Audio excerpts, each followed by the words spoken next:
జ్యోతిబా పూలే సావిత్రిబాయి విగ్రహావిష్కరణ సభలో సీఎం రేవంత్ మాట్లాడుతున్నారు. లైవ్ చూద్దాం. తలరాత మారాలి అంటే చదువు ఒక్కటే ఆయుధంగా మారాలి. చదువుకున్న వాడు ఆదర్శ పురుషుడిగా రాణిస్తాడు, ఆదర్శ మహిళగా రాణిస్తారని గుర్తించి 150-160 సంవత్సరాల క్రితం తను చదువుకోవడమే కాదు తన సతీమణిని కూడా చదివించడం ద్వారా మహిళకు చదువు ఎంత ముఖ్యమో జ్యోతిబా పూలే మనకు ఒక ఆదర్శప్రాయుడుగా నిలబడ్డాడు. 136 సంవత్సరాల క్రితం మరణించిన ఈనాడు కూడా ఈ తరం మనం వారిని ఆదర్శ పురుషుడిగా భావిస్తున్నామంటే సమాజంలో వారు తీసుకొచ్చిన సామాజిక విప్లవాన్ని ఈరోజు మనం గుర్తు చేసుకుంటున్నామంటే ఆయన ఆలోచన ఎంత ముందస్తుగా ఎంత గొప్పగా వారు ఆలోచన చేసినరో ఇవాళ మనం అర్థం చేసుకోవాల్సిన అవసరం ఉన్నది.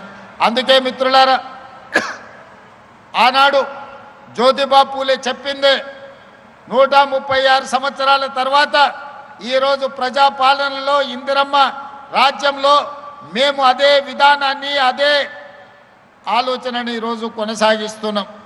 నేను పలు సందర్భాలలో ఇక్కడున్న మా యువకులకు తెలుసు, చదువు ఒక్కటే మన తలరాతను మారుస్తుంది, చదువు ఒక్కటే మన ఆత్మగౌరవాన్ని నిలబెడుతుంది, చదువు ఒక్కటే సమాజంలో మనకు గుర్తింపునిస్తుంది. మన చదువే మన తల్లిదండ్రులను మన గ్రామంలో మన పట్టణంలో మన రాష్ట్రంలో తలెత్తుకొని నిలబడే విధంగా మన తల్లిదండ్రుల గౌరవం పెరుగుతుందని నేను పదే పదే ఈరోజు చెబుతున్నా.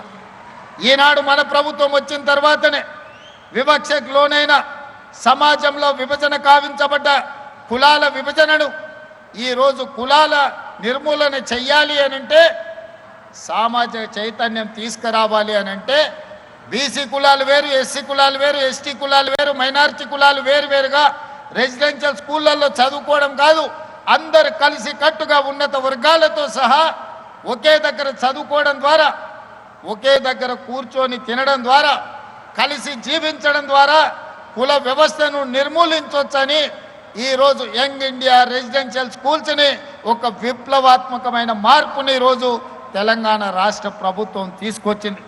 ఇదే కాదు, ఈరోజు చదువు ఒక్కటే మన జీవితాలలో వెలుగు నింపుతుందని నర్సరీ నుంచి 12th క్లాస్ వరకు ఈరోజు సమూలంగా విద్యా వ్యవస్థను ప్రక్షాళన చేసి నర్సరీ నుంచి బ్రేక్ఫాస్ట్, లంచ్, ఈవినింగ్ స్నాక్స్తో సహా కాస్మెటిక్ ఛార్జెస్, డైట్ ఛార్జెస్ పెంచడమే కాకుండా నాణ్యమైన విద్యను ఈరోజు ప్రభుత్వ పాఠశాలల్లో కళాశాలల్లో ఇవాళ అందించాలని ఈరోజు మనం ప్రయత్నం చేస్తున్నాం.